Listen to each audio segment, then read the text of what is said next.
முத்துவேல் கருணாநிதி ஸ்டாலின் அப்படிங்கிற ஒரு ஊதாரி முதலமைச்சர் கிட்ட மாட்டிக்கிட்டு இந்த தமிழ்நாடு தரிசா போயிட்டு இருக்கு அப்படிங்கிற மாதிரியான சம்பவங்கள் தான் மாநிலம் முழுக்க நடக்குது. யார் இந்த சார்? மாரத்தான் வீரர் மா சுப்பிரமணியம், சுகாதாரத்துறை அமைச்சர். அது துறையை மாத்திட்டாங்க திராவிட மாடல் படி. மக்கள் நல்வாழ்வுத்துறை. இங்க மக்கள் எவனும் நல்லா வாழ போறதே இல்ல ஸ்டாலின் முதலமைச்சரான நாள்ல இருந்து. ஆனா துறைக்கு பேர் மட்டும் மக்கள் நல்வாழ்வுத்துறை அமைச்சர். அவரு இன்னைக்கு ஒரு பேட்டி கொடுத்தாரு. தமிழ்நாட்டில் கஞ்சா 0% அப்படின்னு சொல்லிட்டு. மிஸ்டர் மா சுப்பிரமணியன், நீ சோறு தான் தின்றியா? நீ எல்லாம் எதுக்கு அமைச்சரா இருக்க? நான் சொல்றேன், 2024 வருடம் ஜூன் மாதம் கஞ்சா விற்பனை செய்ததா ஆதாரத்தோட புடிச்சு கொடுத்த அதிமுகவை சேர்ந்த சேலம் சண்முகம் என்ப ஒருத்தரை அதே கஞ்சா விற்கிற கோஷ்டி ஓட ஓட வெட்டி கொண்டானுங்க. அப்புறம் எங்க இருந்து கஞ்சா விற்கிறத எவன் காட்டி கொடுப்பான்? ஐயம்பேட்டை, தஞ்சாவூர் மாவட்டம் பாபநாசம் பக்கத்துல இருக்கிற ஐயம்பேட்டையில ஒரு பேருந்து நடத்துனர் கஞ்சா விற்கிறத காட்டி கொடுத்ததுக்காக ஓட ஓட வெட்டி கொல்லப்பட்டாரு.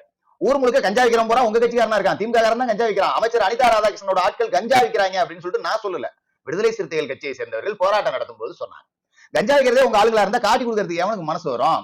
அப்ப அங்கங்க கஞ்சாவை குடிச்சிட்டு இஷ்டத்துக்கு கீறி தள்ளிட்டு இருக்கானுங்க.